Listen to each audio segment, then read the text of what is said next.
Hi friends, welcome back our YouTube channel. నేను మీ Pushpa RV.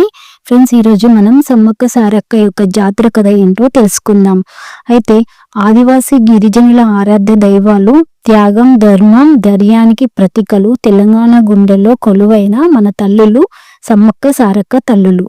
అడవుల మధ్య పుట్టిన ఓ అద్భుత గాథ ఇది. భక్తి కన్నీళ్లతో నిండిన చరిత్ర ఇది. చాలా ఏళ్ల క్రితం మేడారం అరణ్య ప్రాంతంలో గిరిజనులు ప్రశాంతంగా జీవించేవారు.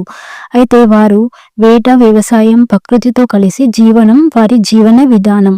ఆ కాలంలో గిరిజనులపై పాలకుల అణిచివేత చాలా పెరిగింది.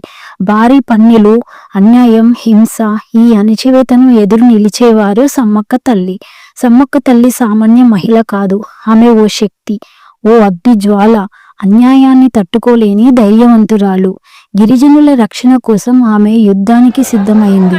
పాలకుల సైన్యంతో పోరాడింది.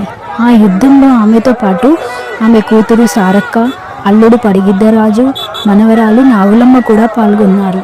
ఈ యుద్ధం సాధారణ యుద్ధం కాదు, ఇది ధర్మం కోసం జరిగిన పోరాటం. ఈ యుద్ధంలో గిరిజనులు ప్రాణాలు అర్పించారు.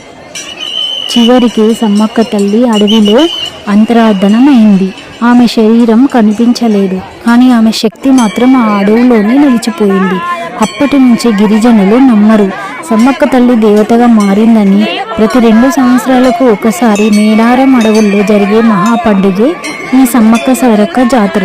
లక్షలాది భక్తులు కులమతాలు తేడాలు లేకుండా ఆ తల్లులను దర్శనం చేసుకోవడానికి తరలి వస్తారు. అయితే ఇక్కడ ప్రత్యేకత ఏమిటంటే విగ్రహాలు ఉండవు. అరణ్యంలో పుట్టిన బంగారు బండలు మాత్రమే. అవే ఆ ఇద్దరు తల్లుల ప్రతీకలు. కొబ్బరి, బెల్లం, చింతపండు, గుగ్గిళ్ళు భక్తులు సమర్పించే నైవేద్యం.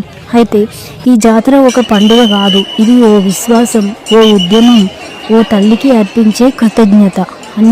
అన్యాయానికి ఎదురొడ్డి ధర్మం కోసం ప్రాణత్యాగం చేసిన సమ్మక్క సారక్క తల్లులకు మన శిరస్సు వంచి నమస్కరిద్దాం. జై సమ్మక్క తల్లి, జై సారక్క తల్లి. ఇది ఫ్రెండ్స్ మన సమ్మక్క సారక్క యొక్క జాతర కథ. ఈ టాపిక్ మీకు నచ్చితే ఒక లైక్ చేయండి, కామెంట్ చేయండి, నా ఛానల్ని సబ్స్క్రైబ్ చేసుకోండి. మరిన్ని అప్డేట్ కోసం పక్కనే ఉన్న బెల్ ఐకాన్ని ప్రెస్ చేయండి. Thank you to everyone.